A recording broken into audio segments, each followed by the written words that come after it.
Come on in, as there are a few minutes until 8 o'clock. If you would, hit the like button, share a link to the show or the stream. We're live on X, YouTube, Rumble, Odyssey, Pill.net.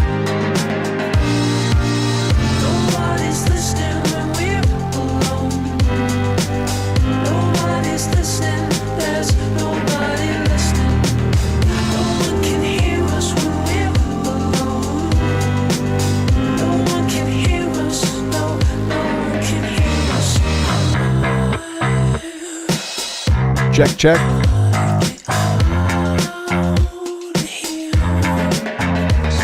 Set up a little high.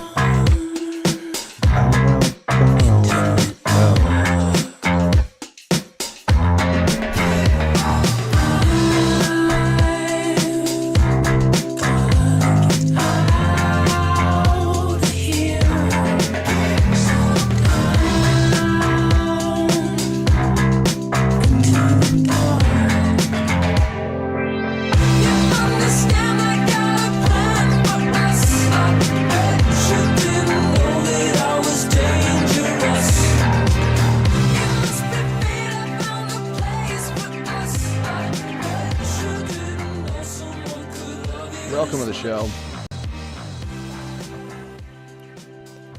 If you would, hit the like button, share a link to it. If you're just joining us, I'd appreciate that. Let me make sure my mic isn't turned up so much that you blow out a speaker. Big couple weeks over the last few that we've seen. It's been a while since I've talked to you like this. You can always follow on the X account. You'll see up there at Tommy Borum Jokes. I recommend you check that out. That's the best and easiest way to stay up to date with all of my thoughts and my conspiracies and my things that I think and that I post. And often enough, they're right.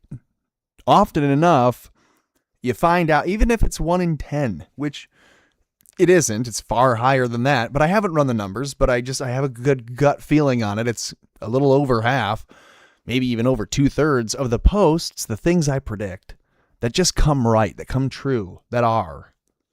You can say that I'm premonitive. You can say that I'm predicting things accurately. Don't know what I would make of it. I am calling myself a psychic retard in the time that I'm searching for a better title for myself. So I hope you're doing well. If you could, like I said, hit the like button, share a link to the show. Let somebody know about it here. I asked this just before we go live. I posted this. How long until Erica Kirk has a show on CBS? And I ask because it was just a couple months ago in December that this article was published by Christopher Wiggins over at, what is this? From CBS News Editor-in-Chief. Okay, so forget where this is coming from. I don't want to be wrong. From The Advocate, an LGBTQ news organization. They were highlighting this because Barry Weiss over at CBS is gay. Am I right? Married to a woman in Brooklyn, or where would they be? Where's the gayest part of Queens? Are they in Queens? They're in New York. So Barry Weiss is in New York with her wife. And that was why The Advocate highlighted this. They're saying Charlie Kirk, who they've been smearing up until he died and then thereafter as an anti-LGBTQ, racist, sexist, homophobic, they're highlighting that his widow was now joining CBS News chief Barry Weiss for a televised town hall. They were almost excited. This wasn't a mudsling. This was like, look, we're bringing one in. We have an advocate. They didn't say, racist, anti-gay, LGBTQ hater Erica Kirk. They're almost trying to, reestablish her, as I'm pointing out to you here, an advocate. An advocate for LGBTQ. That's Erica Kirk. And this was in December. So while people were just beginning to unearth the texts about Erica Kirk being a lesbian, if you hadn't heard, we're going to show you some of that in a second. Not her physically being a lesbian. We don't have that. But just about everything else. And we'll get to some more stuff too along the way. We have Trump talking about aliens in a way that would surprise you, maybe. Or I guess if you're paying attention to Trump, it wouldn't shock anyone how he did it. He promised he would say during his campaigns that when elected, he would get in and expose what they knew about aliens. Whatever they showed him, he would just come and tell you, he said. And then he hadn't. And then when pressed on it, he's found kind of a way to admit it. So there's aliens to talk about, Erica Kirk's lesbianism and grooming of a child to discuss. We're on to you, bitch. And let's see, what else? A prince. They call them the fingerprints. I wonder why. Surely not because you're leaving fingerprints behind on victims. That wouldn't make sense. Maybe it's a pun because he liked to get digital with his victims. And he, the Prince Andrew, has been arrested. So we'll talk about that too. Then at the end, I want to walk through what I have found so far when we look at the jerky emails. And I'm not going to go into all the detail because they're posted and you can see them all. And then I have done my digging and posted just a little sprinkling, a smattering of some details that I have found. And it's disgusting enough that when you look at just what we look at, very little bit that we'll show you tonight and a little bit more that I've posted online, if you just looked at that, you'd be calling for high courts from all over the rest of the world to organize and come arrest these people because ours clearly are not, and it needs to be done. And if you wouldn't go that far, then you'd say, okay, well, then we need to get ourselves some hot ammunition and go do it ourselves. That would be the logical way that you'd run out that ground ball. Am I calling for that yet? Yes, absolutely. You let me know where to go meet with our rifles, and let's go do it. We'll go clear this mess ourselves. So I ask, just to start out, put this thought out there, how long until Erica Kirk has a show on CBS where she's back with the lesbians that she's been so close with for so long? And we're only just now finding out about that. I hope that you had seen that. I posted just on the 9th. So what would that be? 10 days ago. And boy, have I been punished in the algorithm ever since. I cannot catch a break. Every single day has been fewer and fewer views, and they just want me to stop posting. I'm being punished for having posted this so cavalierly. I said, I did not have today picked as the day that Erica Kirk would be outed as having groomed underage girls, but here we are. And I have no shame about having reposted and liked my own tweet. When it gets almost 100,000 likes, it's gotten 4.5 million views. Then yeah, you go ahead, you bookmark it, you like it, and repost it again the next day just to make sure it did its impact. Don't want to say damage and sound like I'm intending damage. I'm intending to seek the truth and to have the truth, exposed. And if Erica Kirk's been lying, then that should be exposed. So I posted this the other day. I did not have today picked as the day that Erica Kirk would be outed as having groomed underage girls, but here we are. Because I had seen a few things that had been again unearthed and posted in replies of mine, questioning some of Erica Kirk's behavior and some things that even in my algorithm, I had not yet seen up until early in February when I'm, again, maybe having my attention redrawn to some messages that Erica Kirk had left, comments on Instagram to start, and then texts and comments and things that she would say to a minor that the minor would post on her own Twitter account, then Twitter in 2014. So just to follow along, Erica Kirk is trying to groom a 14, then 15-year-old. And the evidence is kind of scattered throughout the internet on old platforms and old profiles that neither of these girls are using any longer. And so when these, I will say, Candace Owens stans go through all of Erica Kirk's old emails and messages and texts and things that are public, like Instagram comments and replies, it gets weird. And then it's not just with minors, it's with other adult women. At this time, Erica Kirk was 25 years old, talking to a 14 and a 15-year-old girl. She had a birthday in the time that they were just, flirting and sexting and meeting up for modeling shoots. All very illegal behavior. It's grooming of a child for sexual exploitation. That's what it is. By definition, what she was doing was textbook grooming a minor. And so when I see that, I posted that. And a couple days later, this was on a Tuesday, on a Thursday, Candace Owens had her first "Let's look at Erica Kirk's messages" video. So I just want to share for you, the few, the brave, who are watching this now, or who are watching on the replay. I was there first, baby. Again, Candace will not say, "I saw Tommy Borum's post and then I dug further." I'm sure she'd been working on her own little dossier, but I'm just letting you know I'm ahead of the curve. So if for nothing else, you can follow me on X and you'll be ahead of the curve too. Here are the closet lesbian rumors erupting. Get the fuck out of here. After Erica Kirk's old comments resurface. This is Erica Kirk facing a new wave of online speculation after detractors resurfaced years-old Instagram exchanges between her and a female friend. If that's just what they were friends, then we have a real different definition of friend and date / sexual lover, confidant, whatever. Seriously. Oh, I got to change this. Hang on.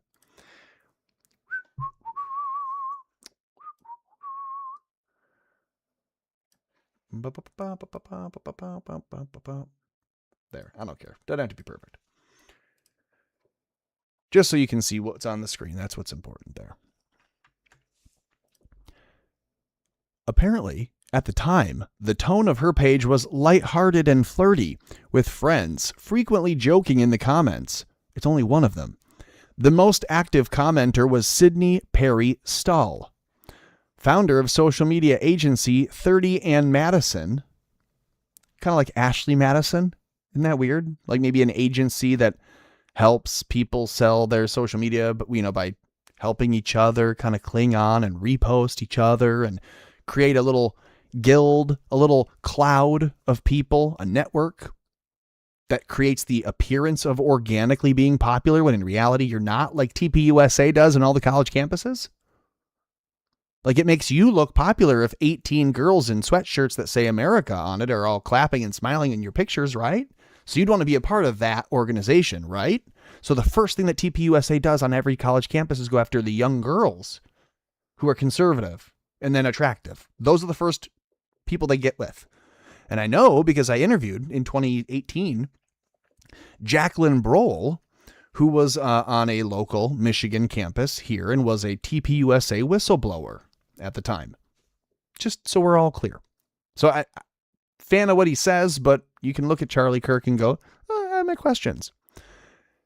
If he was gay and Erica Kirk was nothing more than a beard, then it's really hard for her to go back retroactively and hide all of her comments back and forth with her lesbian partner in the past. And it is that. They can call it a active commenter. They can call it a friend. They can say they were just, business partners.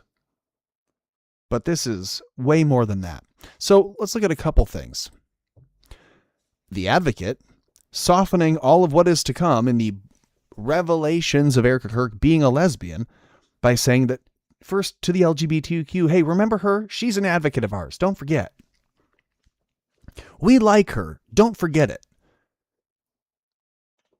Kind of seems like they're priming their audience to be accepting of her when she makes her coming out statement or when she's outed for what we find ourselves. And I don't think that she gets any credit with the LGBT community for publishing this. I don't know. You'd have to ask them for the record. I don't pretend to speak for any gays, but you can ask them. But let's see. If I go back here, that's my other prediction I pulled up. Where is the one I just posted? Let's just go to my profile and see it. Ba-da-bop. Hello. Where is my Kevin Spacey post? Maybe did I post it yesterday? Or this morning? Surely it wasn't that old. I thought it would have been at the top here. Maybe I'm a little retarded. Happens to the worst. Let's see. Don't tell me it's gone. I could have just searched it by now. It would have been. Here we go. 3 days ago? Good Lord. No, it's been 2 days. I'm losing it. Gotta stop sleeping those middays away. Those hump days. Just Wednesday? All day. Everyone will see Erica Kirk as a Kevin Spacey type. It's just a matter of time. That's what I had said. Okay, so just for the record, when she comes out and says, I wasn't grooming a kid, I'm just a lesbian. That's how lesbians are, and affectionate towards other girls and women. I'm telling you, just wait, just watch. We'll see how bad it gets for her. So Erica Kirk's been outed as a lesbian, and it's not just that she's been messaging adult women. If that were all it was, then we'd be maybe cheering that she wasn't going to have another man in the future killed off for being married to the wrong woman. Erica Kirk facing backlash. That's what they're going to call it. Kevin Spacey also faced backlash after alleged inappropriate text messages with a 15-year-old. Quote, absolutely vile. So they're not just inappropriate, they're illegal. And it's exactly the behavior that we warn people about when we say, they come in all shapes and sizes. They don't have to be the ugly guy in the white van driving around, with, a sign saying he lost his puppy. It can be a woman saying, hi, I'm pretty. You're pretty. I'm a model. That guy takes photos of me and says I'm a model. I'm a model. Wouldn't you like to be a model too? Here, wear this and stand in front of him and give us your information. We're going to fly you over there to a new city. And do you see how that goes really quick for a minor to go, oh my God, I'm going to have the rug pulled out from under me. They don't even know it's coming. So we tell kids, we as a society, I don't talk to kids a lot. Society tells children, be aware of the adults and don't talk to strangers, period. Because you don't know based on just what they look like. Even when you look at Erica Kirk, you might not think she's a groomer. Unless you're from Romania, you might not think she could be a trafficker. But we also know that more traffickers are women than men, so there you are. Erica Kirk once again facing controversy over alleged text messages between her and a 15-year-old dating back to 2014. Although the messages have yet to be verified, really? Yahoo Entertainment, they've been verified. They've sparked concerns. They've not been denied. That's the weird thing. How long do you need? Let's just ask that question. That should be the only question anyone needs. How long do you need to deny it? Erica Kirk, you don't run out on a vacation to Europe. You don't flee to, Turks and Caicos or Belarus or Monaco. Where did she go? She's on vacation right now while all of this is unfolding.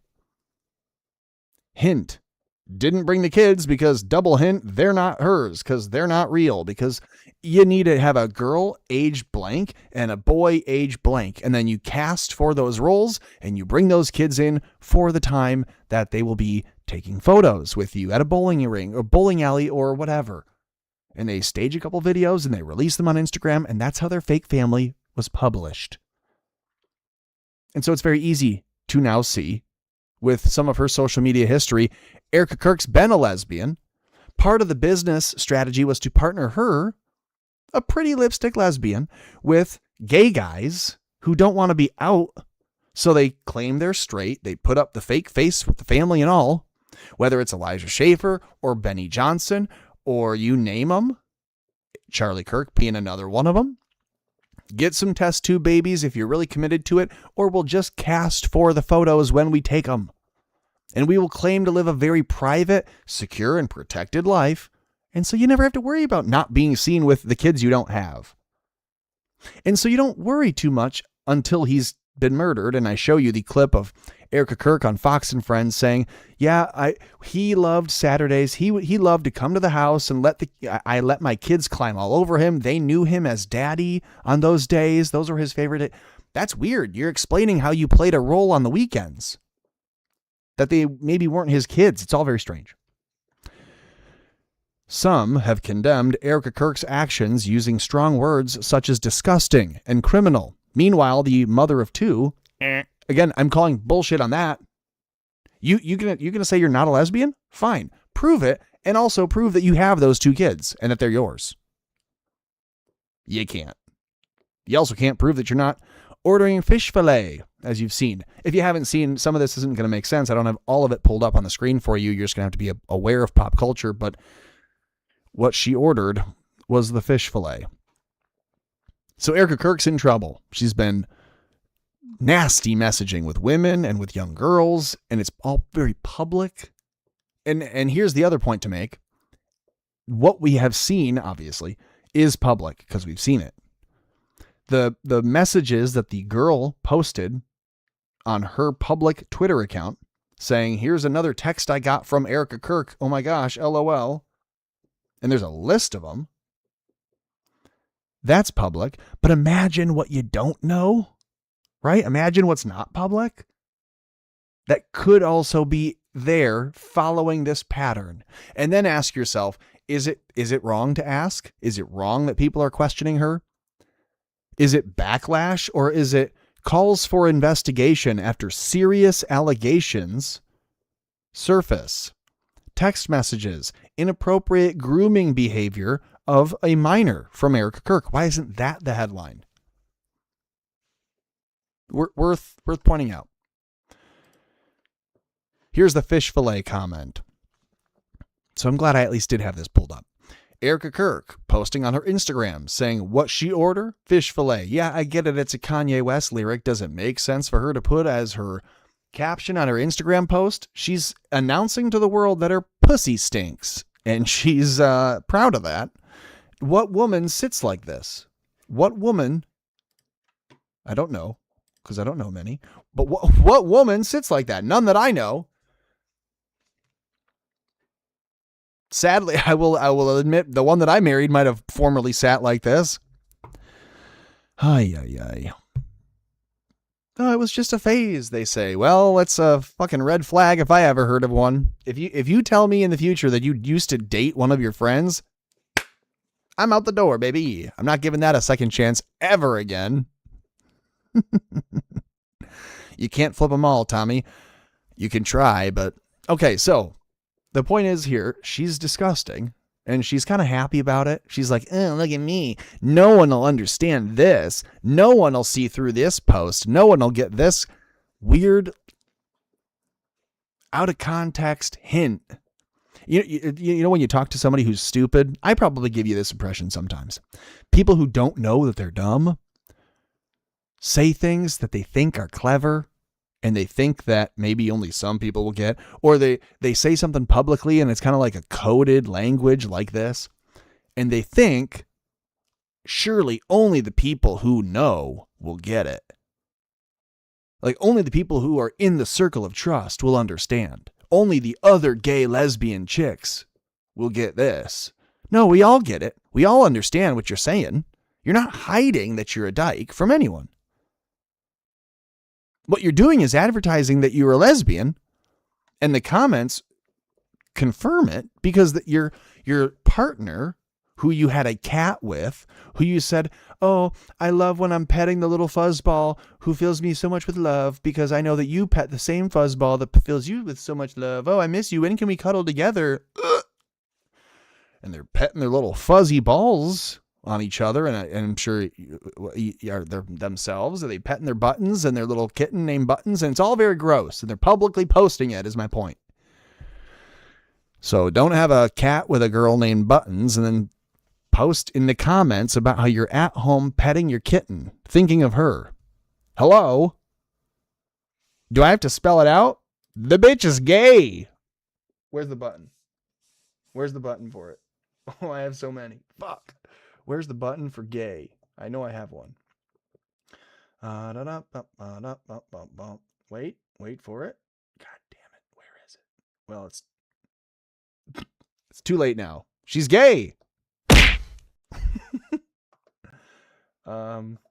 Where is it? I'm on a mission now, baby. Wait, here it is. Gay. I gotta figure out those buttons a little faster. This show's gonna really pick up. I'm really gonna be picking up steam as soon as I can get the buttons a little faster. So a lot of people are asking Erica Kirk, why are you gay? And we don't know, but we can guess it's because if you're around a bunch of hot women and only gay guys, that's probably what your options are as a woman. I don't know, but I can guess that that's maybe what she was dealing with. If there's truly no other hot men around that aren't gay, then I guess she has to go for the women. Maybe that was the answer for her. Who knows? One more time for Erica Kirk. Gay. On to some other things. Prince Andrew has been arrested. I repeat, Prince Andrew has been arrested. And who could tell it better than our buddy John Ward? Does John follow me? Fuck you, John. You bitch. John, you only have 2,000 followers? That's not fair. If you're watching this on X, go follow at not John Ward. John Ward has millions, probably 1 billion follows and views and subscribers on X.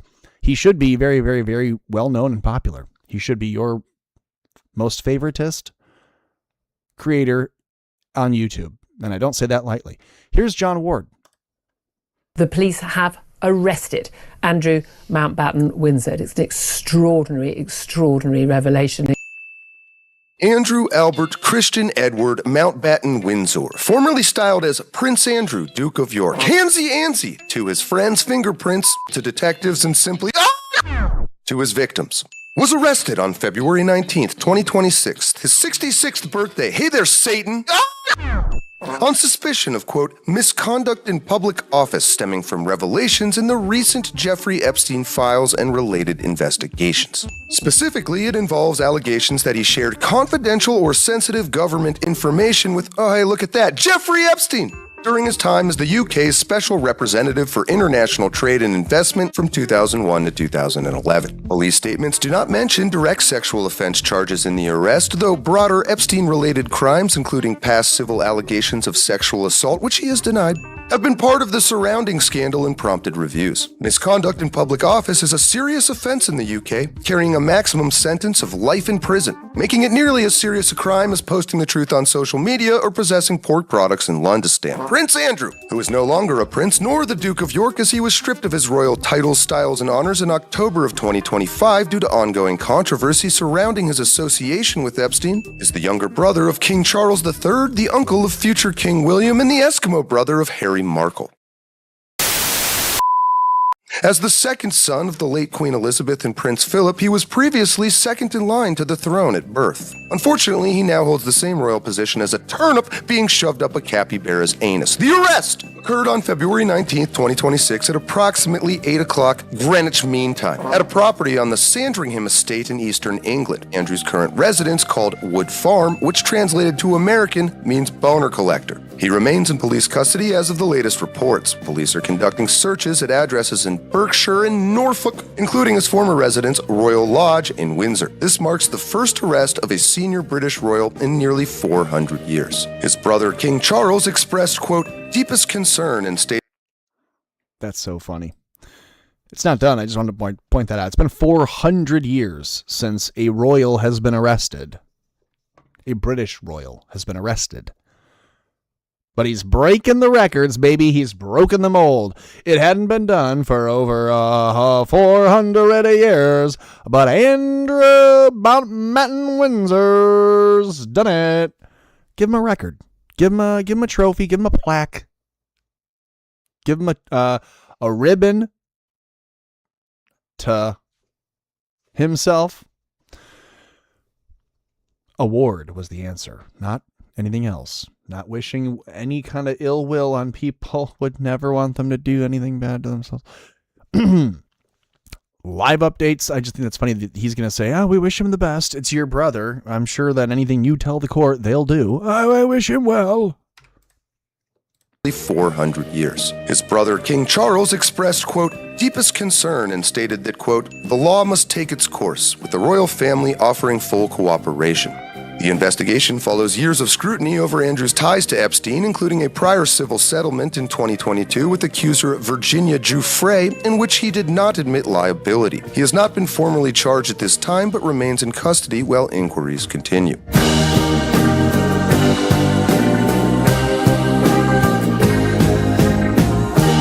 The Epstein Files arrest counter finally ticks from 0 to 1. We can at last gift ourselves a collective sigh of relief and look forward to the free and fair trial of the man who associated with the man who represented the man who owns the man who says the law must take its course, who is his brother.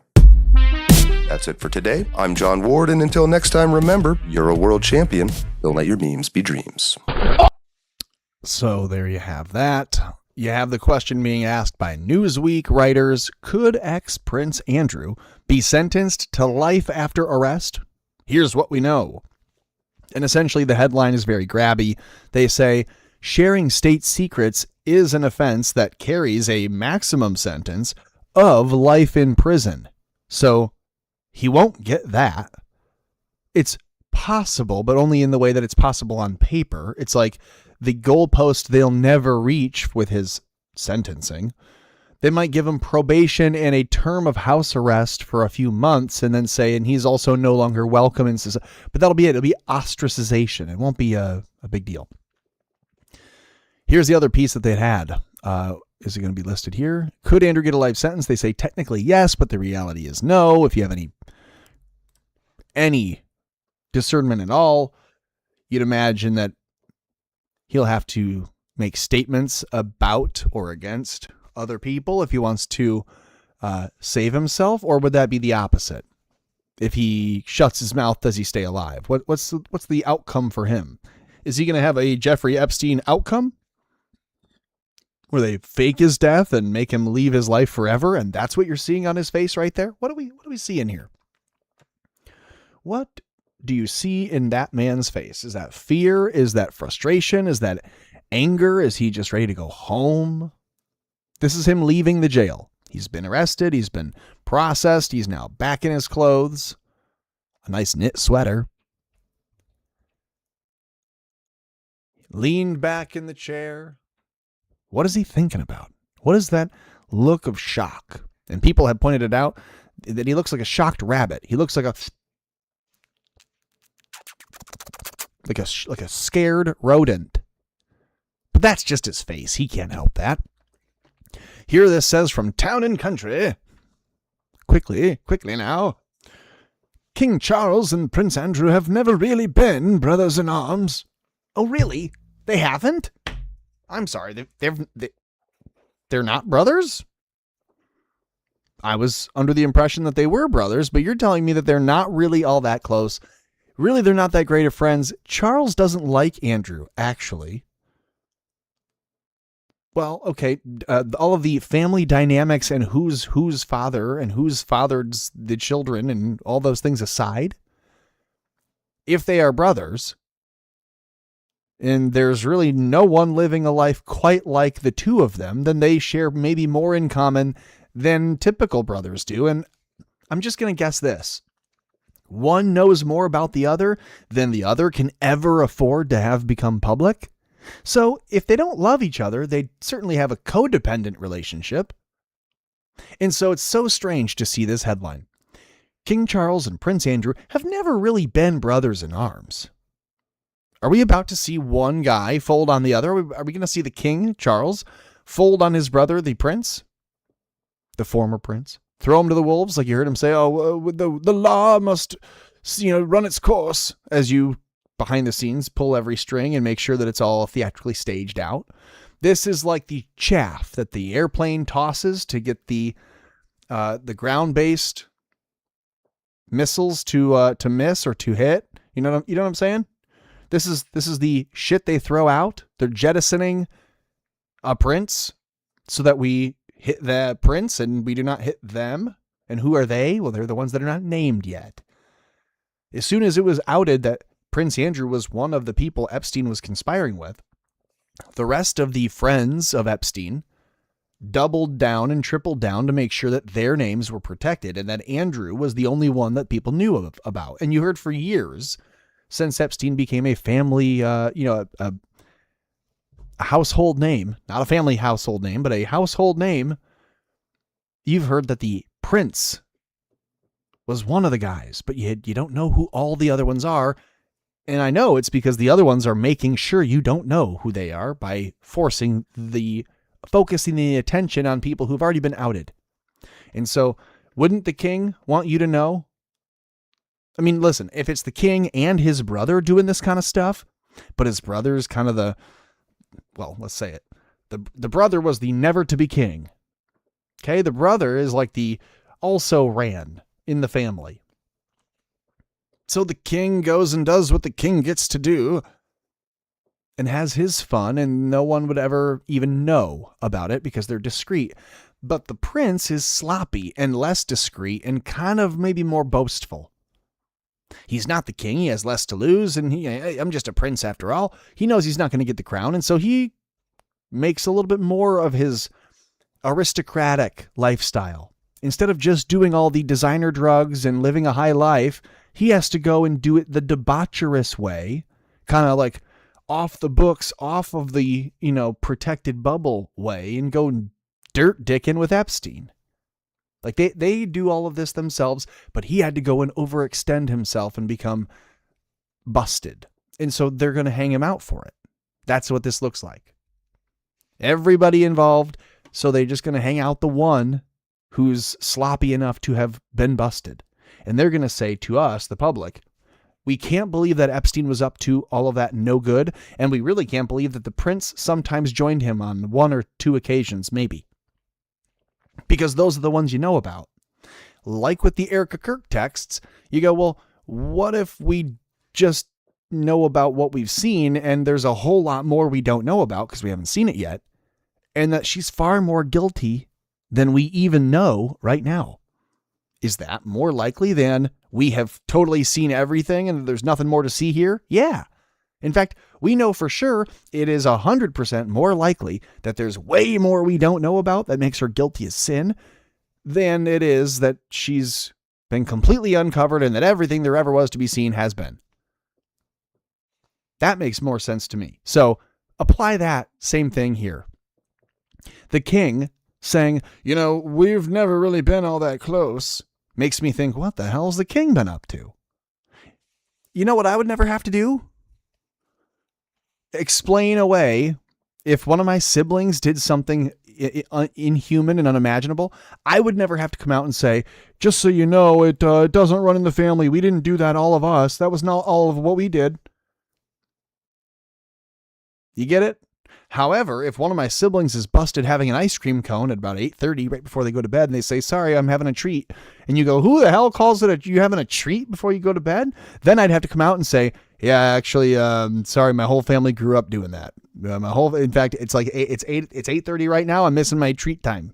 If I'm going to go to bed, I better have a treat right now, unless I'm going to go to bed hungry. You have a little snack before you go to bed. We'd call it a treat. Kind of sounds like we're conditioned like dogs. Now that I think about it, if I say it out loud, as I hear it now at 33 years old, my parents trained us like dogs. Okay, you want to get a treat? Then you're going to go to bed. And we were both like, my sister and I, and then my younger brother too. We'd all just go grab our little ceramic dishes and go grab a 2 scoop of ice cream. And we'd sit there and finish whatever episode of whatever was on. And by 9 o'clock, it's in the sack. So my assumption, because my family was normal, is that you have similar behaviors and patterns and whatever. And that if the prince is a creep, pedo, trafficker, extravagant, flamboyant lifestyle liver, that apple may not be falling too far from the tree. The Charleses and others may all be doing the same things, and it's just that Prince Andrew is sloppy about it. Meghan Markle, is she really in love with her husband, or is she a TV woman, former prostitute, then got put in reality TV, a lot like what we see Erica Kirk doing, by the way, then gets put on the arm of someone in politics? Makes sense? Arm candy, does well, fucks the prince. Okay, the prince has a recommendation for his nephew, and so the nephew, marries Meghan Markle. You've seen the photos of Meghan Markle with Prince Andrew, right? That's not pretty.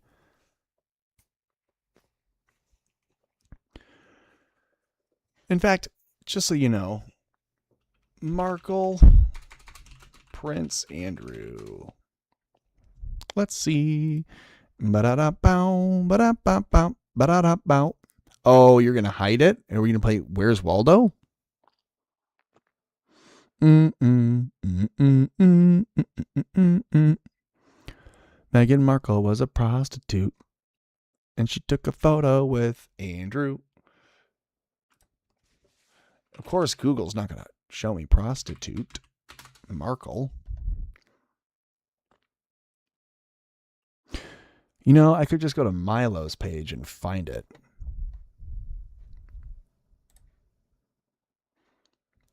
Ba-da-ba-ba-ba-bow. Well, let's see. How do I find that?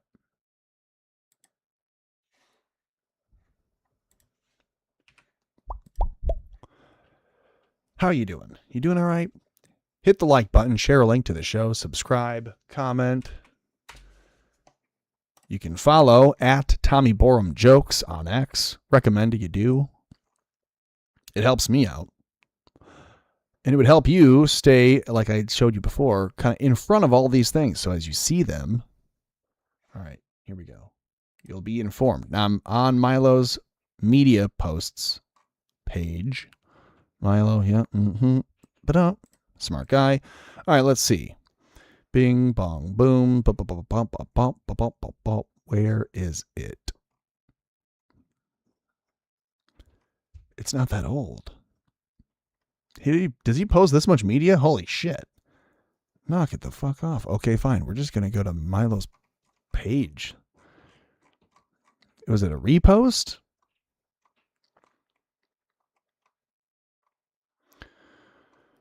Hold, please. It must have been.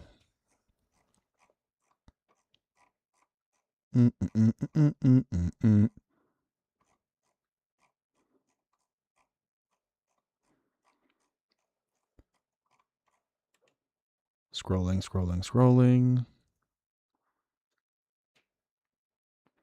The post said something like, so what do you do when your uncle is busted as a trafficker and your wife is a prostitute? And it's the photo of them. Nope. This must be what hell is like, right?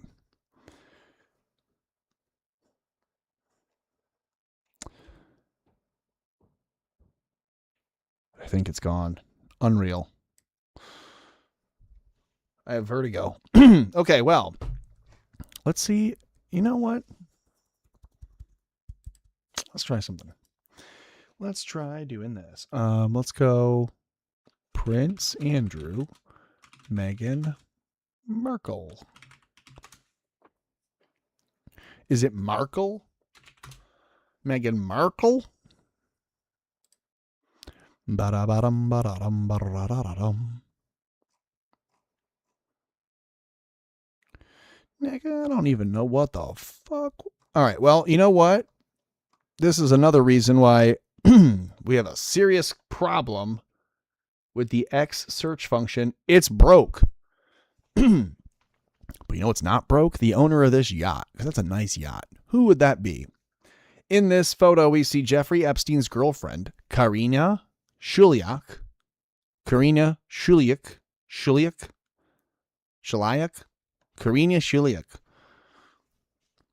Sounds wet. Karina Shuliak.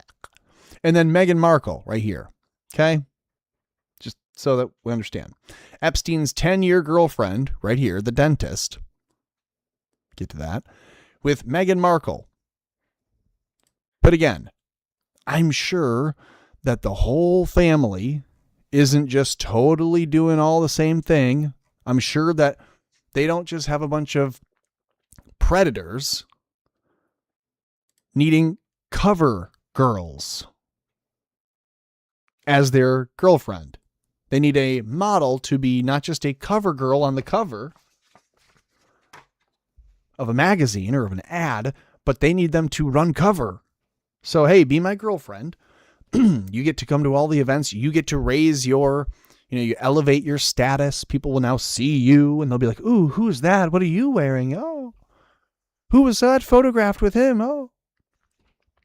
And then the predator, the pedophile, gay or not, can then have an attractive, well-to-do, seemingly above their grade, out of their league girl with them. Charlie Kirk, the guy with baby teeth, who smiles like a goon, can get Erica Franzway, this, blonde, attractive model woman thing. And you'll say, well, he had all these millions of dollars, and that's why. But go another level further. Tim Dillon said, is she not his handler? And is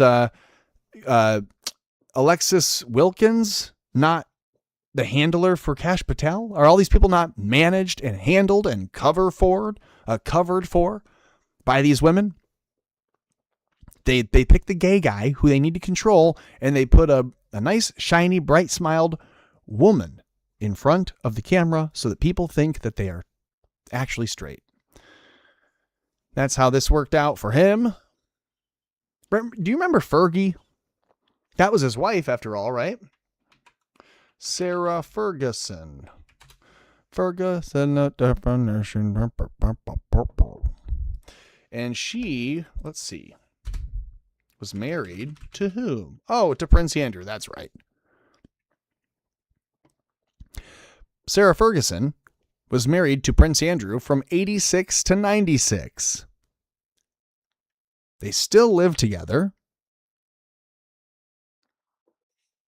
Their marriage didn't last, maybe because people kind of just saw through it. So the Ice Queen lesbian, Fergie, who was all over Jeffrey Epstein's emails, was at one point married to Prince Andrew, but then they got divorced. They had a couple kids out of it, but then they got divorced. They remained close friends. Yeah, as gays do. You know, the gay and the lesbian, they live together. They work it out as a faux couple in public. That's what this was. Oh, fuck. You can't even fucking see it. But there. Yeah, a lot of good that did. Here's this. Sarah Ferguson was married to Prince Andrew from 86 to 96. They were married on July 23rd at Westminster Abbey and had 2 daughters before separating in 92 and then divorcing 4 years later. So you tell me if this is a legitimate relationship or if this was a way to launder the reputations of 2 gays in the court. She's a frigid bitch lesbian, and he is a gay or bisexual pedophile.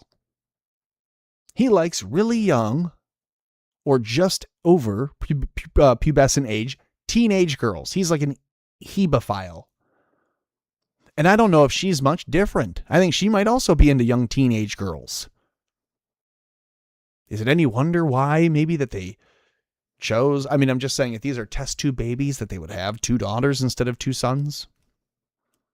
They're pulling him aside like, listen, you're never going to be king, so it doesn't matter that you would ever have a son anyway. And the stuff that you get up to, we don't want your line continuing. Maybe that's just God having a chuckle at them. At some point, my suspicion is that the relationship is entirely fake. The births are entirely fake. They're likely not their children. They're not even from surrogates. They're just 2 children that they picked. And for that reason, I say, well, that's why they picked 2 girls, because both of these are into underage girls. No, Tommy, not Fergie, not her. Yep, even her. She ordered the fish fillet. All right, let's move on. It's 8:45. This hotshot Long Island chef worked for Epstein, including on the pedophile island. Here from the DOJ files. This is now 10-day-old. No, this is 4-day-old report from the New York Post. Does anyone know? Has anyone cared? Other than a few people on X highlighting that these things exist in the emails, this has gone no further. We've seen no statement from the FBI. We've seen no statement from the DOJ. No one coming out to clarify that they've already investigated this and here's what we know and sorry for any confusion. This says a hotshot Long Island chef worked as Jeffrey Epstein's personal cook and made multiple trips to the pedophile's private island, according to newly released government files. Here's a thought. You never knew about Francis Derby before. So how did he get to the island unless he flew there on the private jet and was not in the private jet flight log? Or was he in a different log and we don't have all the flight logs? Or did he fly another way? And how many other people also flew another way? My questions are all getting to the fact that we don't have a total solid list of all the people who've ever visited that island with Jeffrey Epstein. We don't have it. We know Katie Couric was on the island vacationing. We think, right? Wasn't she really sick at one point? So Katie Couric's on the island while they're talking about clones. She witnesses a cloning conversation talking about how, and this is where they discussed babies and human bodies with shrimp-like qualities where you can chop the head off and keep the body. Originally, hearing that email, we thought, well, he's talking about children, talking about little trafficked kids, and that they're going to chop the head off and then abuse, sexually molest, eat, rape, whatever, eat the body, and then they say they throw the head away. Apparently, they're talking about clones as well. And so Katie Couric overheard them discussing cloning human beings. And the pushback to Jeffrey Epstein was, if the clone has a head, then it could be conscious. And if it has a conscience, then we're doing something, immoral. They're fucking kids on an island, but they think about the morality of clones. And so what does he say? Well, we can make them without the head. If that makes you feel better about it, we can make you one without the head. So that kind of informs my thinking on his other statement about we have ones where you can just cut the head off and keep the body. I think he's referring to clones. And so they would prefer you think he's just trafficking women for sex and nothing more than for you to come to the realization that they are collecting and harvesting DNA for clone harvesting operations. And if you knew that, then this would be a much bigger problem and you would actually want to call in the UN. You wouldn't want to just go do this mess ourselves. So that is where my mind goes when you learn, just in these dumb emails, they say there's nothing in them. Don't look at them. It's unimportant. You look and you see, well, here's a guy who is the head chef of the restaurant called Cannibal. New York City's now closed meat hotspot called The Cannibal. Now, it would be a little cooler if they went with like The Carnivore, right? The Carnivore. And then it's all meat product that you buy there. It's all protein, down to like the marrow. Like if you go to the Purple Pig in Chicago, R.I.P. Da Bears. If you have any reason to ever go downtown Chicago and you go to the Purple Pig, they have a really good, famous bone marrow. It's like a pork bone femur, real big, and you scoop the marrow out like jelly and put it on a little toast cracker crostini, and it's great. If this restaurant were called The Carnivore, that might make some sense, but they called it The Cannibal because, like Erica Kirk's former posts, they think they're being cute. They're just signaling to the other people who would be in on it. Hey, if you're a cannibal, you'll know that we really mean it when we say that. But if you're not, then you'll just think that we're making a joke. Ha ha ha. We're a meat place, so we're going to call ourselves Cannibal. And then if you accuse us of being a cannibal, we'll say, no, you're a conspiracy theorist. You're crazy. But then if you are a cannibal too, and you say you are, then you're cool. Then you're in. Erica Kirk's not fooling anybody by posting that she's a lesbian and then saying she's not.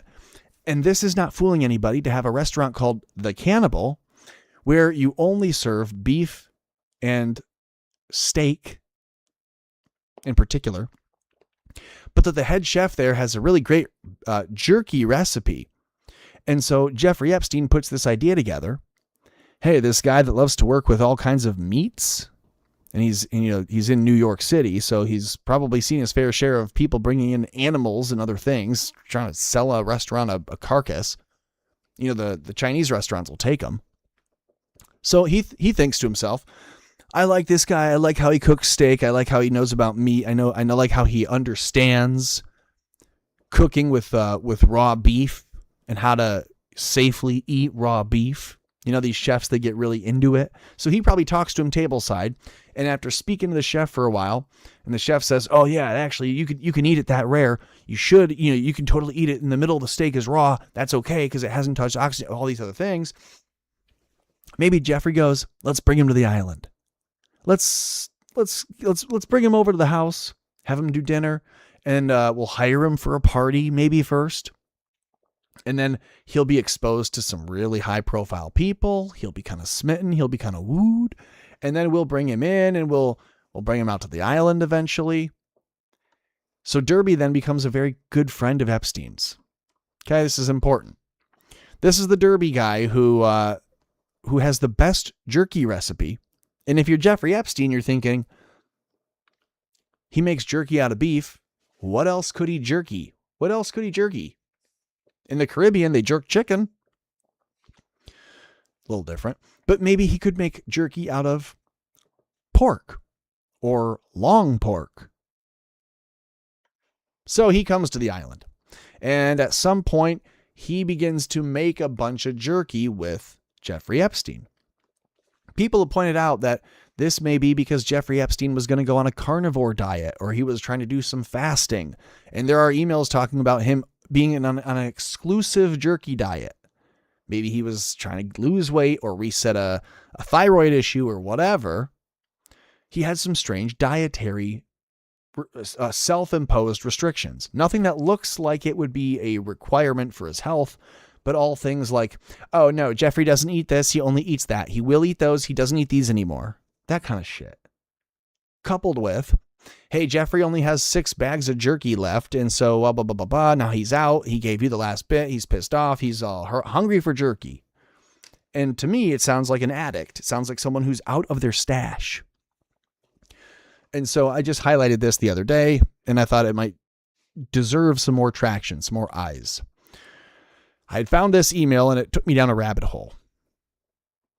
Quote, I think they're going to attempt to make jerky as well. I need to know if he's out of jerky and things like this before it happens. Sorry, on second thought, I'll be in tomorrow to make jerky happen and prepare white tuna. Because the email starts with this.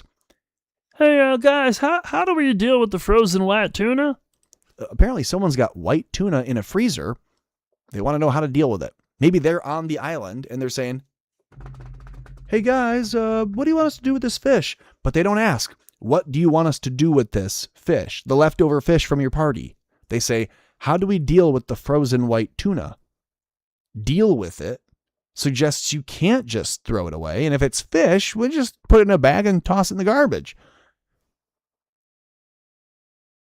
So that right there is automatically a red flag for us. This says, jerky will be with me when I get to Little St. James. I will come tomorrow and take care of white tuna if you'd like. I'm due back in New York City by this evening. So that was to Jeffrey Epstein. From who? Well, I'm going to guess it's from the guy who's bringing the jerky, and the jerky is whom? The jerky is being made by this guy that we just showed you. Francis Derby. So to Francis Derby, how do we deal with the frozen white tuna? Derby responds to Jeffrey Epstein, jerky will be with me when I get to Little St. James. He's coming to the island and he's bringing some jerky from the city. I can come tomorrow and take care of the white tuna if you'd like. I'm due back in New York City by this evening. So where's he been? He's been out at Zorro Ranch making tuna and then going to come bring it to Little St. James. Hard to do a full kitchen operation, even with a full kitchen on an island that you own.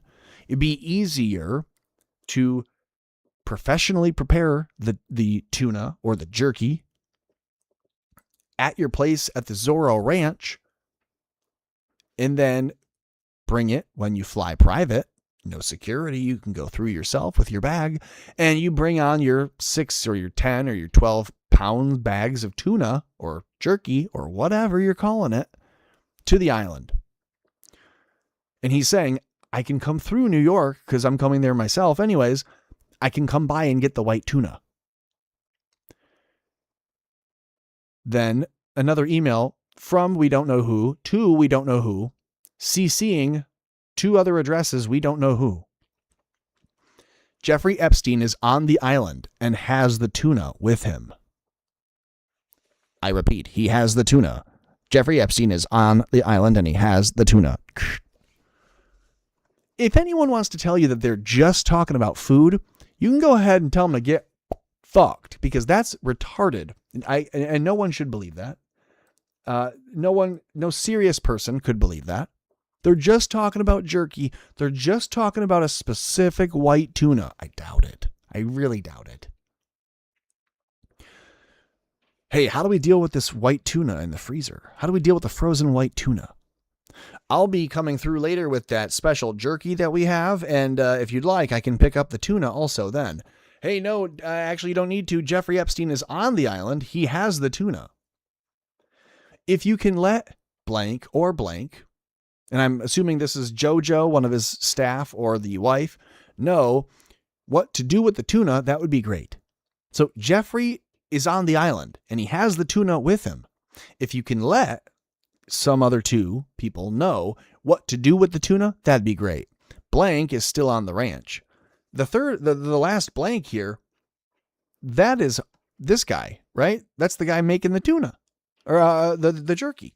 He's jerkifying some meat and bringing it to LSJ, Little St. James. Meanwhile, Jeffrey is already on the island and he has the tuna. I think the tuna is a person, is a victim. And they said over here that it is a frozen white tuna. Now, could frozen white tuna mean like a Russian child? A frozen white tuna? Could that be like a Ukrainian white kid? Who knows? We're going to prepare white tuna and we're going to make jerky happen. And then you see this.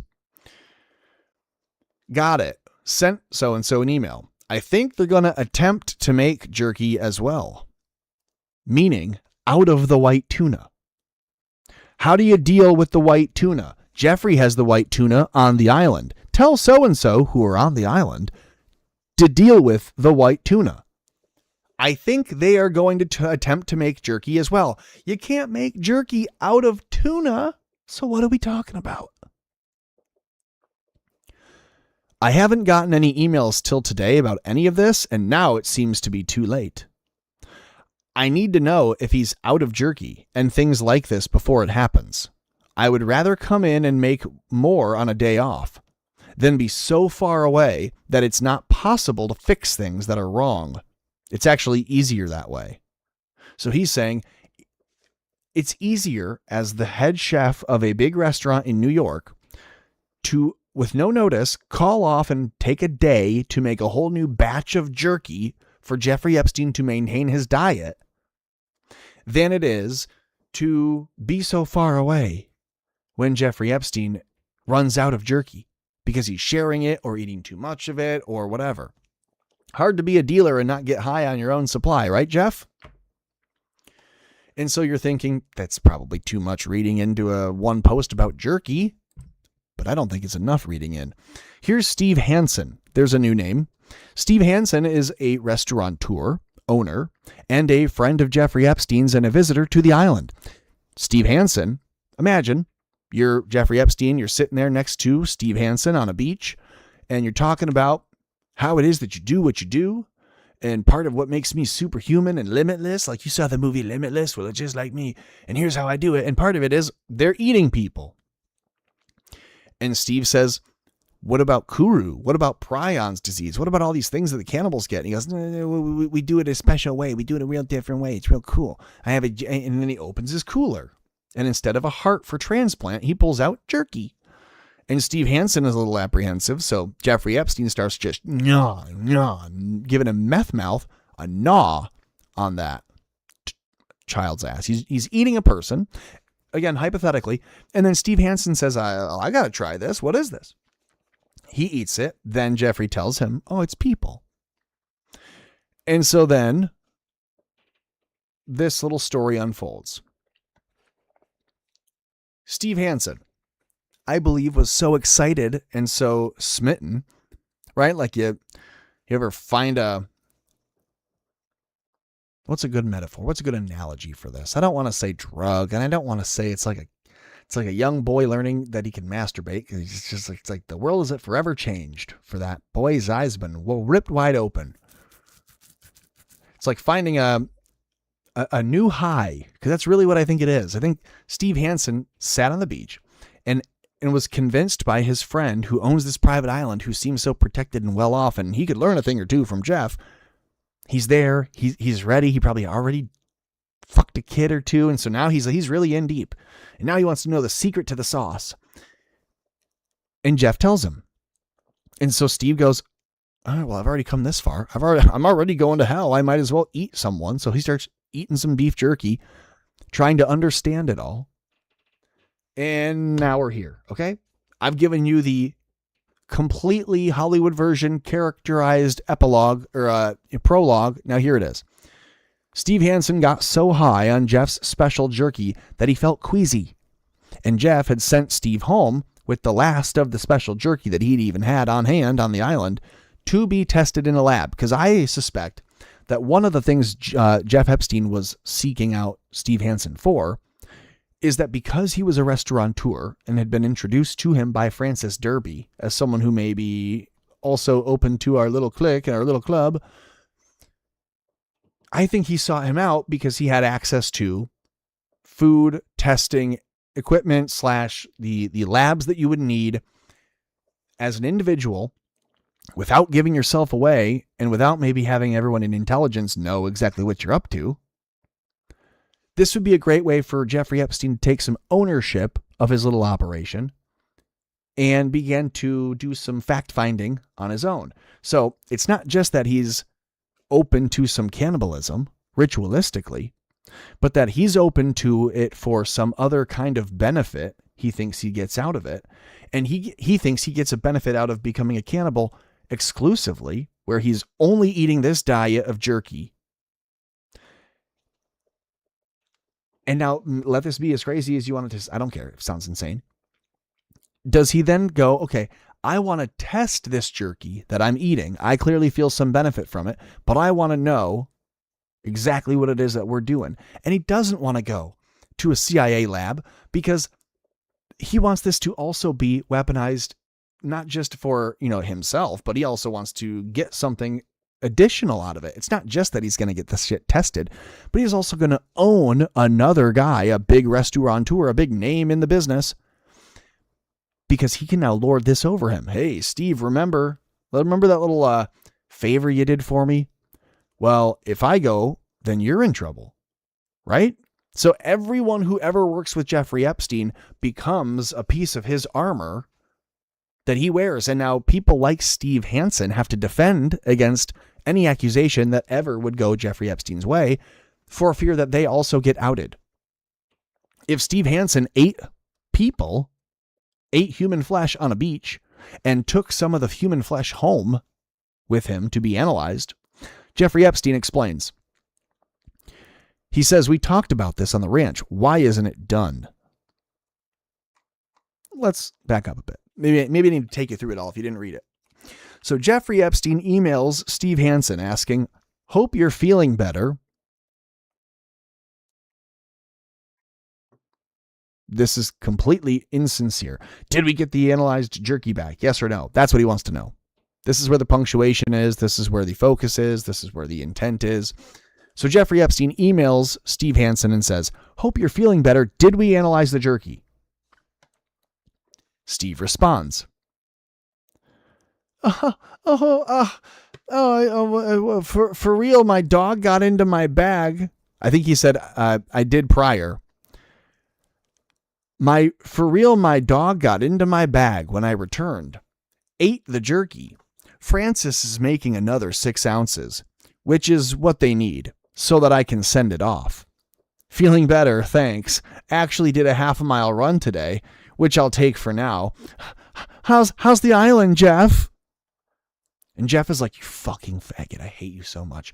That Jeff hates this. Okay?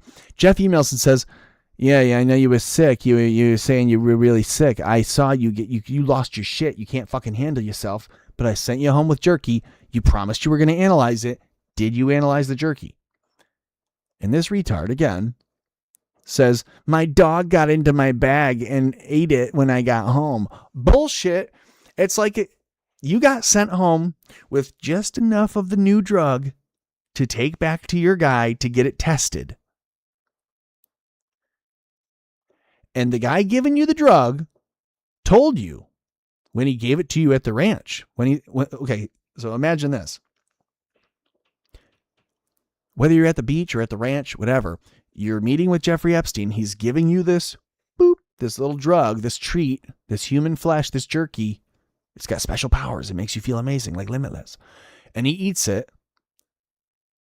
And then he says, now I'm going to give you another piece of it, another baggie, and you're going to take that straight to the client who trusts you, who's going to test that for you, and they're not going to know they're getting it from me. Because if the tester knows they're getting meat from Jeffrey Epstein, they're going to have red flags going off. If, however, they get a sample of beef jerky, or what they're told is a pork jerky, from a restaurateur, and they test it, they're not going to have a bunch of suspicion and do a bunch of other tests and call intel and all the other shit. And maybe Jeffrey Epstein's trying to avoid that, so he puts it through other channels, like this one in the restaurateur business, and he gives Steve Hansen a sample to go and take to the lab. And Steve has the excuse that his dog ate his homework. And Jeff knew that this was going to happen. Jeffrey knew that this jerky was so special and such a nice, valuable drug to the elites that he said, we talked about this at the ranch. We fucking knew that you would do this. Why didn't you do it? Why isn't it done? I send you home with the last of the jerky that we have, and you don't have it. Why not? Oh, I got home. I wasn't feeling well from all the jerky, as you know. And then it was such a beautiful island. It was so nice running on the beach with you, Jeff. Anyway, thank you for the jerky. And I got home and I wasn't feeling well. And then my dog ate it. Bullshit. How about this? You didn't feel well and you wanted to get one last chase on that dragon. So you just ate the rest of the jerky, knowing that you were going to go home and lie to Jeff anyway about it. Knowing when he gave it to you, he said, now, don't go home and eat it, you little shithead. He went, you silly little buddy. Hey, I trust you with this stuff, right? Now, you're not going to tell anybody that we're eating people, are you? And he goes, no, I would never tell anybody we're eating people. Okay, you're going to take this sample, and you're going to go take it to the lab, right? Oh, yeah, I'll go take the people to the lab, and I'll go get it sampled. Yeah. You're not going to do the eating of the people some more, are you? You're going to take the sample to the lab, right? Oh, yeah, I'm not going to eat it. I'll take it to the lab. They both knew this guy was going to fuck him over as soon as he left. So Jeff says, we talked about this at the ranch. Why isn't it done? I say, this is like trusting the fat guy from Jurassic Park. Dennis Nedry is the character's name, but it's like trusting Newman from Jurassic Park. You give him the sample, you can almost rest assured it's not going to get where it's supposed to go. So I think the jerky thing is something more to look at. Frankly, the sender of this email is being protected by the DOJ. The sender of this email is a fake vegetarian, which itself should be criminal, but worse, they beg for more of Jeffrey's special jerky. They beg for it to be overnighted, FedExed. They're vegetarian. This person says, hi, Francis. Have you had a chance to make any more jerky since being back? We're almost all out and would love some FedExed. And I'm holding you responsible for breaking my good vegetarian habits of 6 years. Wink. So who is it in 2012 had been publicly claiming to be a vegetarian for 6 years, but we are almost out. So it's a couple. It's a man and his wife, or a woman and her husband, or it's Erica and her girlfriend, saying, hey, Francis, have you had a chance to make any more jerky since being back? We're almost out and we'd love some FedExed. Who the hell FedExes jerky? Who overnights a box of jerky? As a vegetarian, I need to make sure I get that correct. A vegetarian of 6 years asking for Jeffrey Epstein's chef, the guy who runs the cannibal restaurant, to FedEx a box of jerky. Guys, that ain't beef. That ain't pork. I'm sorry to tell you, but I think that's human. I think they're eating people. And if you go to x.com and you just search jerky, You're going to get a lot of it. You're going to see all and more of what we've discussed. So like I had said, we'll go through a little bit of what I had found. There's 90% of it. If you search jerky, you're going to see all of it. And it's absolutely mind-blowing. So between that and Erica Kirk's lesbianism, I don't know what bigger distractions we could have, from all that's going on. And that really is all that's going on in the world. Donald Trump claiming that Obama has revealed classified information when he said that aliens were real. And so this is where I started the show saying Trump did it in a perfectly Trumpian way.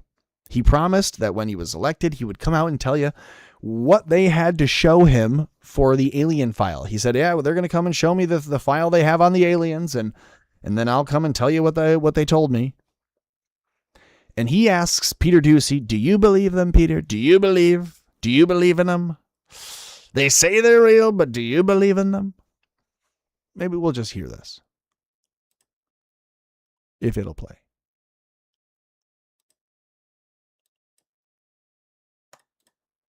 Play it, baby. Nope. Reload. Play it again. Sports. Said that aliens are real. Have you seen any evidence of non-human visitors to Earth? Well, he gave classified information. He's not supposed to be doing that. You know? So aliens are real? Well, I don't know if they're real or not. I can tell you he gave classified information. He's not supposed to be doing that. He made a big mistake. He took it out of classified information. No, I don't have an opinion on it. I never talk about it. A lot of people do. A lot of people believe it. Do you believe it, Peter? The president can declassify anything that he wants to, so if you want to make an announcement. I may get him out of trouble by declassifying. That seems confused to me. I'll just say, I think Trump is a little confused. I think he's caught a little bit on his heels there when they say Obama says aliens are real. And he says, well, then he took that out of classified information. And so one of the things I will point out is just because it's classified information doesn't mean it's authentic or real or legitimate or true, right? The government can have classified reports that are entirely fake, and they do. And they might come out to a new president and say, let's see if we can snooker him. Let's see if we can bust his credibility by showing him some things that look real. Then when he fulfills a campaign promise by showing the people what they gave him in that file, we can come out and say, yeah, we fooled him. That was wrong. That's fake. Actually, blah, blah, blah. Or the intel community can just be that much more aware of what they can fool him with. It's possible they came out and showed Trump, here are some weapons and technology that we've developed. And then also here are some photos and some things and some aliens that we have. And he might pick and choose what he chooses to believe in. And it's even real. He gets classified briefings and it might say, here are some classified things that are fake. Here are some classified things that are true and real. We're putting these fake things over in top secret and we're burning these real ones. We don't know. You and I don't know. You might know. Tell me if you do in the comments or in the replies below. Also, if you are here in the chat, let's check in. Let's just see who's watching. We're live on Rumble. We got people live on Rumble watching, which is wonderful. We got people on Odyssey. Do we? Yeah, they're there. All right, great. We're live on Rumble. Boop, bop, boop. Pilled is going. We're live there too. Just go ahead and mute all of these. So we are live on pilled.net, Rumble, Odyssey, YouTube, and X. So check in for all of the comments and replies in the chats there. And I'm glad to see that there are some people watching, which is awesome. I didn't announce that I was doing a stream until 40 minutes before the show, and I have taken weeks off at a time. I was going to stream right when I got back from Florida, but I was peeling, and I looked like Goldmember. Oh, that's a good one. Oh, put that in the skin box. Seriously, and I still kind of I had to put lotion on my nose before I streamed again tonight.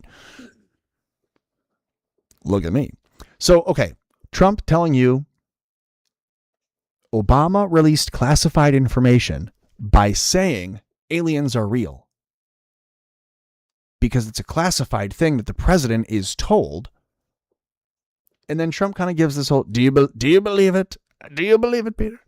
So I don't know, just based on that little interaction, if Trump was really prepared to answer that question. Because one, he goes, well, he shouldn't have said that. That's classified. And then Peter goes, okay, so logically then you're admitting that that is a truth that is classified. It is classified by the American government that aliens are real. And then he says, well, I don't know if it's true. It's just not something I talk about. And then Peter Doocy's saying, well, you could declassify it. And instead of going, maybe I could do that. That'd be a great thing for Americans is to have that declassified finally, huh? Wouldn't that be good? Would that be nice? Should I do that? Instead he goes, yeah, I could save Obama. I could save Obama if I declassified that because he just broke a big boo-boo. See, that's why I think he's a little confused. And maybe they're doing it to him on purpose. Maybe what they used to dose Trump with, they're now backing off a bit. I don't know. I hate to say that I think Trump's losing his edge, but like you catch him on some odd moments, and if Howard Lutnick's not right behind him, pumping him with grease, then there's something weird that's coming out. I don't know. All right, last thing here, Jeffrey Epstein. They were pointing out on Reddit last week that they saw the dental chair. They're concerned about the dental chair at the apartment, and they thought that Epstein would be removing the kids' teeth so that they couldn't bite. If you read through the emails and you saw Jeffrey Epstein asking doctors about ways to, condition therapies that you can do with an infant or a toddler to increase their suck power. Just imagine, right, the mammal's mouth around the nipple for suction of milk. But Jeffrey Epstein was interested in getting that suction power increased. Ugh. And we'll just leave it at that. So this is not that far-fetched because we know that he was doing the other thing I just said in those emails. He's asking doctors about ways to increase a toddler or an infant's oral muscles and suction power. To misapply and abuse that information. So it wouldn't be super far-fetched to say, hey, if a child was like a high-profile child, like say, hypothetically, Madeleine McCann, who would have dental records in the UK, goes missing, but is later seen 2 years later with Ghislaine Maxwell in public and the Podestas. You would want to have that missing child's dental records changed so that if they were ever found somewhere else, they, instead of running a DNA test that at the time in the 90s might take a long time, or in the early 2000s might take a while for DNA to come back, instead they'd maybe pull some dental records and see, okay, is this her? If they find a body washed up on shore and they pull dental records from what they have left of a skull and they see that it isn't a person they were looking for, would that maybe be a reason to have someone handy as a dentist? Maybe it's as simple as this. They're wrong. And Jeffrey Epstein had a terrible diet, did a bunch of hard drugs, was a fiend, lived a gross, luxurious, lavish, over-the-top, decadent lifestyle, and his fucking rotten teeth were falling out. And it wasn't just him. Noam Chomsky and his wife each needed emergency dental work while visiting Epstein, because these people are old, brittled, soulless Jews who rape children and whose their teeth are falling out. They bite down on a walnut the wrong way. It's not been turned into walnut sauce yet. And they crack a crown. So they need an emergency root canal. And this has happened. And I show in some of these files that Jeffrey Epstein's girlfriend, the dentist, had the chair. And yeah, they might torture kids and pull their teeth out, or otherwise just change their dental records and file down incisors and things so that their bite wing looks different when they go to a dentist later, if they're ever found. All these things, right? Because when you look at this, you go, why the hell would they have masks all over? Well, they don't want the child to see the person who's torturing them. So the person wears a mask and then But this is also where a woman who is a dentist could administer drugs to sedate or to otherwise numb a victim. And she would be trained. The girlfriend, Karina Shuliak, she knows what she's doing when she gives you a shot of Novocaine or a little up of the, a little increase of the nitrous oxide of the gas. What is it? So is it totally impossible that he's not pulling people's teeth out, but that there is some kind of an overlap between that story and this one?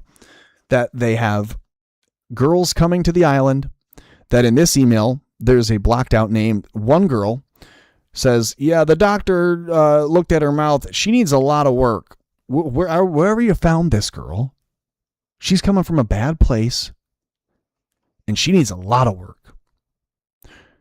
Dr. Magnani says that she needs a lot of work done. 11 fillings. She has 2 black teeth in front that should really be done. And she really needs braces. But he doesn't know how much work you want done on this girl. Right? Because he understands she's, not permanent. Not a permanent fixture. Now, here's where this is kind of disgusting. Valeria, the woman they're discussing, is Noam Chomsky's wife. Valeria is at Dr. Magnani's office, and they say she has a really, really bad infected tooth that they require a root canal for. Now, is it okay for Dr. Magnani to perform the root canal on Valeria? Valeria is like under sedation, so she can't wake up to go ahead and say, okay.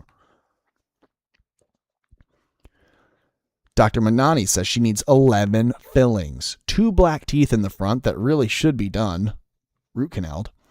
She needs braces, but he doesn't know how much work you want done on there because she's old. They are setting her up for the root canal, actually in a couple of days. If you want to speak to Dr. Magnani about the work that needs to be done, he's available. He says she has a hole in her incisor. The Chomskys never brush their teeth. Here's Valeria Chomsky.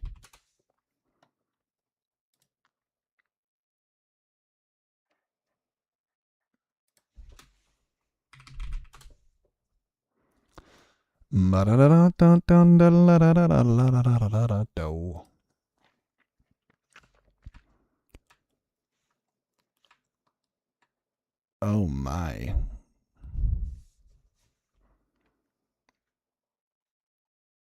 Look at even in this one photo, you can see this tooth is rotten.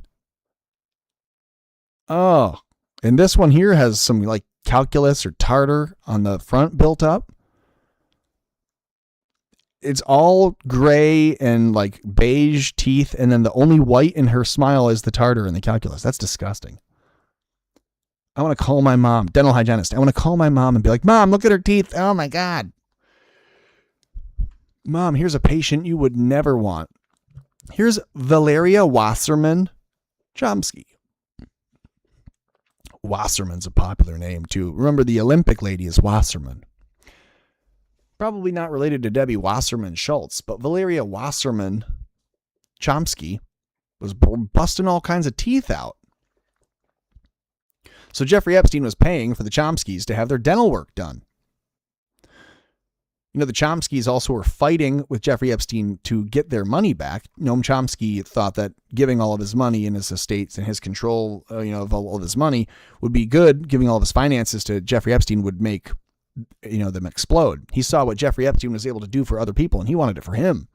So Noam Chomsky gave all of his access and his finances to Jeffrey Epstein. And then when the IRS called for a tax bill, Epstein said, I was going to pay this for Noam, but now I'm not going to because you guys have been rude and you guys have been demanding your money. And I'm not a fan of that. It's very tacky. Jeffrey Epstein had their money and was like, I'm not going to give it to you now because you're being tacky about it. You're asking for money. What are you, poor? And they're like, yes, we're broke. We have no money because you have all of our money. Can we have our money back, please? And Jeffrey Epstein's like, no, I don't think you can. Sorry, if Noam is having medical issues, that's too bad. And the IRS is after him. Oh, no. Too bad. I'm having pedophile parties. I can't be bothered. So don't have any empathy at all whatsoever for any of these people. They were fucking each other over left and right like you wouldn't believe. To find out about all of that and more, you can follow me over here at Tommy Borum Jokes on X. I recommend it. Ooh, we should end with this. People are making a bigger deal out of this than they maybe ought to. If you work really closely with your attorney and he's getting you out of child sex trafficking and human trafficking charges, you're not pulling any punches with him, and he knows everything, and he's trying to help you bury the bodies. So when your attorney pulls you aside and says, I'll fucking kill you if you say anything more, it's like him saying like to a brother, like, I'm gonna fucking kill you, you're burying me. Like it's an intense lawyer telling the client, shut the fuck up, you're killing us right now. That's the same thing. If he had said, oh my God, you're fucking killing me, you should take it the same way as him saying, I'm gonna fucking kill you. But it is interesting. You can actually hear the attorney tell Les Wexner, I'll fucking kill you if you answer another question with more than 5 words. Okay. I mean, it's pretty wild. It was just regularly done. I'll fucking kill you if you answer another question with more than 5 words, okay? He's like cry laughing. He's like, what is... I don't even know what to say anymore. It was something that they did regularly. I don't know. And he goes, stop fucking saying that. Stop fucking saying that. Stop fucking saying that. It was normal that you guys always did this. Please, for the love of fucking God. Can you believe it? If you're the attorney and that's your client, can you believe it? Mr. Simpson, when you arrived back at your home that night, how did you find the there was blood everywhere, but you know, that was the norm. There was always blood everywhere, baby. My blood, her blood, everyone's blood. If there was a visitor, sometimes their head was over there, their body was over there, blood, shit. And then Cochran has to lean in and go, hey, OJ, you're fucking burying us, bro. Stop saying that it's normal to see your blood all over your house. Now, that didn't happen, but it's happening to Les Wexner, I guess, today. He's being deposed by the GOP House Oversight Committee, and he's asked to clarify if this was a one-off or if this happened regularly or whatever, and he says... It was just regularly done. He maybe isn't realizing that whatever he's admitting is regularly done, like as a standard practice of operation, standard operating procedure. They asked him essentially, hey, this thing that you did that's illegal, did you just do it that one time that you know of? Or was it done often? Or what would you... this was just a thing that was regularly done. The answer is, I don't recall. I recall it happening on that instance, period. And so the attorney is flummoxed because his client is sitting there trying to opine and think, well, he's not saying yes, no. I don't recall. Could you clarify? It was just regularly done.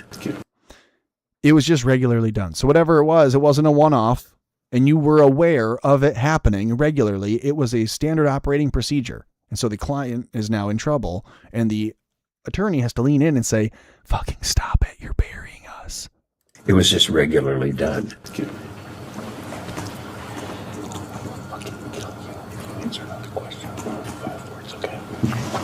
I will fucking kill you if you answer another question with more than 5 words, okay?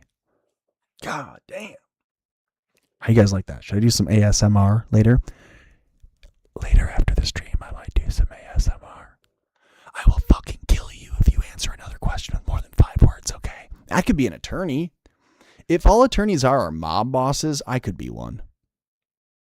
Who am I joking? I couldn't even be an attorney for real. All right, if you would hit the like button, share a link to the show, subscribe, follow, comment, do all the things. We're live on Rumble. We're live on X. We're live on Pilled. We're live on YouTube again, if that matters to anybody. And yeah, go with God. allmylinks.com/America Floats. You can help us keep America afloat. It's a great thing to be doing right here. allmylinks.com/America Floats. Click it. Sign it, petition it, share it, enjoy it. I'm going to go let the dog out.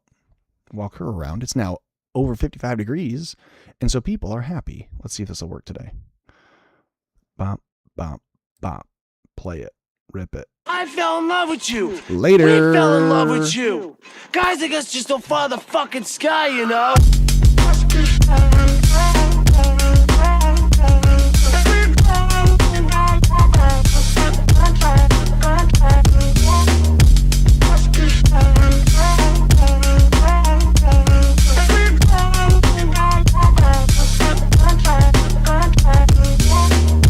Let's keep zoning, let's keep floating, let's keep moaning. Girl, I know that it ain't over.